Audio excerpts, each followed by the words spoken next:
കാർഷിക വാർത്തകൾ.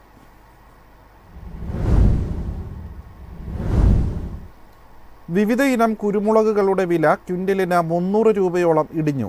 ആഗോള വിപണികളിൽ വിയറ്റ്നാം മാത്രമാണ് നിരക്ക് കുറച്ചത്. അതേസമയം വരൾച്ച തുടങ്ങിയത് ഏലത്തോട്ടങ്ങളെ പ്രതിസന്ധിയിലാക്കുന്നതായി റിപ്പോർട്ട്. കുരുമുളക് സംഭരണത്തിൽ നിന്നും അന്തർ സംസ്ഥാന ഇടപാടുകാർ അല്പം പിൻവലിഞ്ഞത് ഉൽപ്പന്ന വില വീണ്ടും കുറയാൻ ഇടയാക്കി. കൊച്ചിയിൽ 28 ടൺ കുരുമുളകാണ് ഇന്ന് വിൽപ്പനയ്ക്ക് വന്നത്. വിവിധ ഇനം കുരുമുളക് വില ക്വിൻ്റലിന് 300 രൂപ ഇടിഞ്ഞ് അൺഗാർബിൾഡ് കുരുമുളക് 64,200 രൂപയിൽ വിപണനം നടന്നു. രാജ്യാന്തര വിപണിയിൽ വിയറ്റ്നാം നിരക്ക് അല്പം കുറച്ചെങ്കിലും മറ്റ് ഉൽപാദന രാജ്യങ്ങളുടെ വിലയിൽ മാറ്റമില്ല. അന്തർ സംസ്ഥാന വാങ്ങലുകാരും കയറ്റുമതിക്കാരും ഏലക്ക ലേലത്തിൽ താൽപര്യം കാണിച്ചു. 2 ദിവസത്തെ ഇടവേളയ്ക്ക് ശേഷം ഇന്ന് വണ്ടൻമേട്ടിൽ നടന്ന ലേലത്തിൽ 1,10,82 കിലോഗ്രാം ഏലക്ക വിൽപ്പനയ്ക്ക് വന്നതിൽ 99,316 കിലോയും വാങ്ങലുകാർ ശേഖരിച്ചു. വലിപ്പം കൂടിയ ഇനം ഏലക്ക കിലോ 3,612 രൂപയിലും ശരാശരി ഇനങ്ങൾ കിലോ 3,117 രൂപയിലും കൈമാറി. ഉയർന്ന താപനിലയിൽ ഹൈറേഞ്ചിൽ ഏലം തോട്ടങ്ങൾ പലതും വരൾച്ചയെ അഭിമുഖീകരിച്ചു തുടങ്ങിയത് കണക്കിലെടുത്താൽ വിളവെടുപ്പ് പതിവിലും നേരത്തെ നിർത്തിവെക്കാൻ കർഷകർ നിർബന്ധിതരാവും. News desk MyFin TV.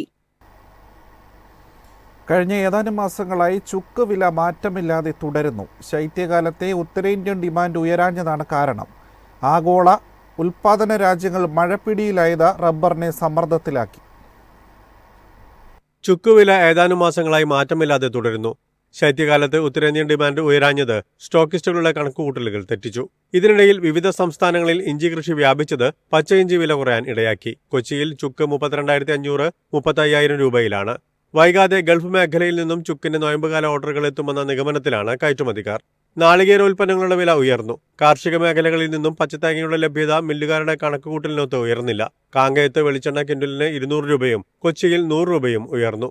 വടക്ക് കിഴക്കൻ മൺസൂൺ തായ്ലാന്റിൽ ശക്തി പ്രാപിക്കുന്നത് റബ്ബർ ടാപ്പിംഗ് തടസ്സപ്പെടുത്തുമോ എന്ന ആശങ്കയിലാണ് ഉൽപ്പാദകർ. ഇതിനിടയിൽ ഫോറക്സ് മാർക്കറ്റിൽ ഡോളറിന് മുന്നിൽ ജാപ്പനീസ് യെൻ തിരിച്ചുവരവിന് ശ്രമം നടത്തിയത് റബ്ബർ മാർക്കറ്റിലെ ഊഹക്കച്ചവടക്കാരെ സമ്മർദ്ദത്തിലാക്കി. ജപ്പാനിൽ റബ്ബർ ജനുവരി അവധി വില 2% കുറഞ്ഞു. തായ്ലൻഡിൽ മഴ ശക്തി പ്രാപിക്കുമെന്ന കാലാവസ്ഥാ വിഭാഗത്തിന്റെ വിലയിരുത്തൽ ബാങ്കോക്കിൽ ഷീറ്റ് വില കിലോ 219 രൂപയായി ഉയർത്തി. കൊച്ചിയിൽ 4ാം ഗ്രേഡ് റബ്ബർ കിലോ 192 രൂപയിലാണ്. ഇതിനിടയിൽ കേരള തീരം ലക്ഷ്യമാക്കി മഴമേഘങ്ങൾ നീങ്ങുന്നത് കണക്കിലെടുത്താൽ അടുത്ത ദിവസങ്ങളിൽ അന്തരീക്ഷ താപനിലയിൽ കുറവ് അനുഭവപ്പെടാൻ ഇടയുണ്ട്. News desk MyFin TV. ഉൽപാദനം കൂട്ടുന്നതിനൊപ്പം ജൈവ വൈവിധ്യ സംരക്ഷണത്തിന് പ്രാധാന്യം നൽകണമെന്ന് ഡോക്ടർ ശോശാമ ഐപ്പ്. കേന്ദ്ര സമുദ്ര മത്സ്യ ഗവേഷണ സ്ഥാപനം സംഘടിപ്പിക്കുന്ന വിന്റർ സ്കൂൾ ഉദ്ഘാടനം ചെയ്ത് സംസാരിക്കുകയായിരുന്നു പശു സംരക്ഷണത്തിലൂടെ ശ്രദ്ധേയായ ഡോക്ടർ ശോശാമ. ഗവേഷണം കർഷകർക്കും സമൂഹത്തിനും ഉപകരിക്കുന്നതാകണമെന്ന് വെച്ചൂർ പശു സംരക്ഷണത്തിലൂടെ ശ്രദ്ധേയയായ ഡോക്ടർ ശോശാമ ഐപ്പ് കടൽ ജീവികളുടെ ജനിതക പഠനവുമായി ബന്ധപ്പെട്ട കേന്ദ്ര സമുദ്ര മത്സ്യ ഗവേഷണ സ്ഥാപനം സംഘടിപ്പിക്കുന്ന വിന്റർ സ്കൂൾ ഉദ്ഘാടനം ചെയ്തു സംസാരിക്കുകയായിരുന്നു ഡോക്ടർ ശോശാമ ഐപ്പ്. ഉൽപാദനം കൂട്ടുന്നതിനൊപ്പം ജൈവ വൈവിധ്യ സംരക്ഷണത്തിനും ശാസ്ത്രജ്ഞർ പ്രാധാന്യം നൽകണം. വംശനാശത്തിൽ നിന്നും ജീവികളെ സംരക്ഷിക്കുന്നതിന് ജീനോം വിശകലനം അടക്കമുള്ള ജനിതക പഠനങ്ങൾക്ക് നിർണായക പങ്കുണ്ട്. വെച്ചൂർ പശു സംരക്ഷണം അത്ര എളുപ്പമായിരുന്നില്ലെന്നും അവർ ചൂണ്ടിക്കാട്ടി. വംശനാശത്തിന്റെ വക്കീലായിരുന്ന വെച്ചൂർ പശുക്കളെ പ്രജനനം നടത്തി സംരക്ഷിക്കാനുള്ള ശ്രമം ആരംഭിക്കുമ്പോൾ വെറും 8 പശുക്കൾ മാത്രമാണ് ഉണ്ടായിരുന്നത്. വിജയം നേടാൻ ഒട്ടേറെ വെല്ലുവിളികൾ അതിജീവിക്കേണ്ടി വന്നതായും അവർ ചൂണ്ടിക്കാട്ടി. News desk MyFin TV. October-December മാസങ്ങളിൽ വളത്തിന്റെ ആവശ്യകതയിൽ 21% വർധന. ഖാരിഫ് സീസൺ മുന്നിൽ കണ്ട് കർഷകർ വളം മുൻകൂർ വാങ്ങിയതാണ് വർധനയ്ക്ക് കാരണം. റാബി സീസണിലെ ഒക്ടോബർ-ഡിസംബർ മാസങ്ങളിൽ രാസവളങ്ങളുടെ വിൽപ്പനയിൽ ഗണ്യമായ വർധനയാണ് രേഖപ്പെടുത്തിയത്. കർഷകർ മുൻകൂട്ടി വളം ശേഖരിച്ചത് മാത്രമല്ല, സബ്സിഡി വെട്ടിക്കുറയ്ക്കുന്ന ആശങ്കയിൽ കമ്പനികൾ വിൽപ്പന ഉയർത്താനുള്ള ശ്രമങ്ങളും നടത്തിയിരുന്നു. യൂറിയ, DAP, പൊട്ടാഷ്, കോംപ്ലക്സ് വളങ്ങൾ എന്നിവ ഉയർന്ന ഉപഭോഗം രേഖപ്പെടുത്തി. ഔദ്യോഗിക കണക്കുകൾ പ്രകാരം യൂറിയയുടെ വിൽപ്പന 111.14 ലക്ഷം ടണ്ണായി ഉയർന്നു. കഴിഞ്ഞ വർഷം ഇതേ കാലയളവിൽ 98.13 ലക്ഷം ടണ്ണാണ് വിറ്റത്. 13.3% വർധനയാണ് രേഖപ്പെടുത്തിയത്. പ്രധാന വളങ്ങളുടെ ആകെ വിൽപ്പന കഴിഞ്ഞ വർഷം ഇതേ കാലയളവിൽ 170.26 ലക്ഷം ടണ്ണായിരുന്നത് 205.97 ലക്ഷം ടണ്ണായി ഉയർന്നു. News desk MyFin TV.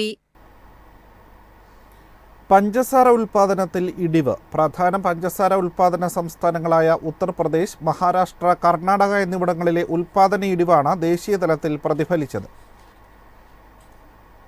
ഈ മാസം 15 വരെ പഞ്ചസാര ഉൽപാദനം 13.62% ഇടിഞ്ഞ് 130.55 ലക്ഷം ടണ്ണായതായി national federation of cooperative sugar ഫാക്ടറീസിന്റെ റിപ്പോർട്ട്. ഒരു വർഷം മുമ്പ് പഞ്ചസാര ഉൽപാദനം 151.2 ലക്ഷം ടണ്ണായിരുന്നു. ഒക്ടോബർ മുതൽ സെപ്റ്റംബർ വരെയാണ് പഞ്ചസാര വിപണന സീസൺ. ഉത്തർപ്രദേശിൽ പഞ്ചസാര ഉൽപാദനം 46.1 ലക്ഷം ടണ്ണിൽ നിന്ന് 42.85 ലക്ഷം ടണ്ണായി കുറഞ്ഞു. മഹാരാഷ്ട്രയിൽ ഇത് 52.8 ലക്ഷം ടണ്ണിൽ നിന്ന് 43.05 ലക്ഷം ടണ്ണാണ് രേഖപ്പെടുത്തിയത്. കർണാടകയിൽ ഉൽപാദനം ഈ മാസം 15 വരെ 27.1 ലക്ഷം ടണ്ണായി കുറഞ്ഞു. ഒരു വർഷം മുമ്പ് ഇത് 31 ലക്ഷം ടണ്ണായിരുന്നു. 2024-25 വർഷത്തിൽ മൊത്തം ഉൽപാദനം 270 ലക്ഷം ടണ്ണായിരുന്നു. മുൻ വർഷം ഇത് 319 ലക്ഷം ടണ്ണാണ് രേഖപ്പെടുത്തിയത്. News desk MyFin TV. കമ്പോള നിലവാരം. ഇന്നത്തെ കമ്പോള നിലവാരം: RSS 4 192, RSS 5 188, ലാറ്റക്സ് 139, ജാതിക്ക 380, ജാതിപത്രി 2100 മുതൽ 2300 വരെ, ഗ്രാമ്പു 900, അടയ്ക്ക 250, കാപ്പിക്കുരു 240, കൊക്കോ പരിപ്പ് 750, കുരുമുളക് ഗാർബിൾ 66,200, കുരുമുളക് അൺഗാർബിൾ 64,200, ഏലക്ക 3000 മുതൽ 3100 വരെ, വെളിച്ചെണ്ണ 22,600, കൊപ്ര 17,300, ചുക്ക് 32,500.